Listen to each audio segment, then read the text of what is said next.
I'm going to deal with the switch construct and the break statement in this program. And it's contained within a program called break2. So let's call up Notepad and load break2.c. There it is. And we start off with hash include stdio.h, void main, open curlies, here's the close curlies.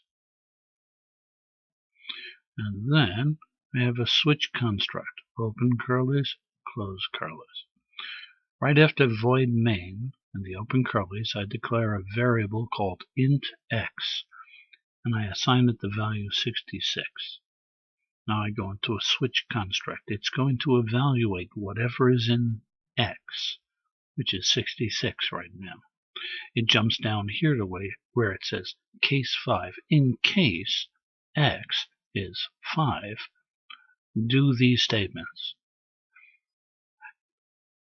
Call the printf function, %d, and a new line character, and I feed x to the %d, and it prints it out. And then break. It breaks completely out of the switch construct, goes to the line following the switch construct, which is the end of the program.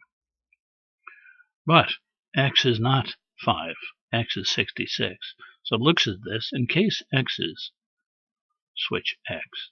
In case x is 5, do this. Well, it's not 5. Jumps down to the next case. In case x is 66. It is 66. What does it do now? It's going to print f %d in a new line. I feed x to the %d, whatever is in x, that's 66. That gets printed out, and then it jumps down to break and goes down to the line following the end of the switch construct and exits the program. If I were to change this so that it said 77, it would ignore case 5, it would ignore case 66, it would jump right to case 77, print f %d, I feed it an x and a new line, and then it would break out of the construct. What if I put an 88 here?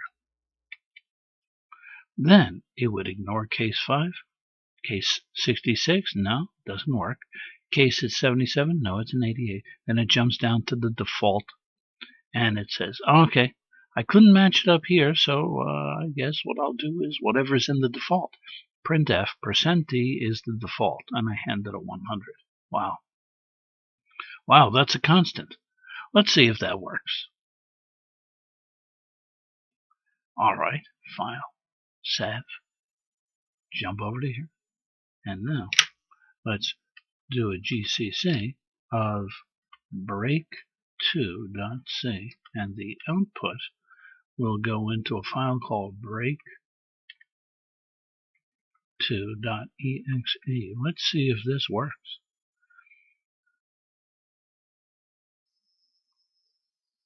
And there we go.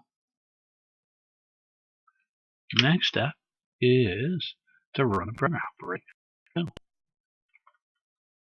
100 is the default. Why did it do that? Because we put 88 into there. Oh, so we shouldn't have. Should we have put just whatever is in x there? Okay, let's do that. We'll put x rather than a default of 100. Whatever is the value in x, that'll be the default. Fine. All right. Now, well, we see the default worked. Let's change this now to something like 66. Let's see if that works. All right. Close this down. And let's compile break2.c and put it into break2.exe. Here we go. And now let's run the program. And we get 66. This program runs fine. The only thing we might want to do to change is, yes, and I already did. I put x in here. So if I put in a value that's not being tested for, I just print out whatever is in the x. In this case, 99 is in x. and it will ignore these. It'll test these, and it'll go right past them, blow right past them, go right straight to the default. So I should see 99 get printed out onto the screen. Let's do this one now, just for fun. And I compile it, put it into break 2, and now I run the program break 2, and I got 99 as the default. Wow, this worked fine.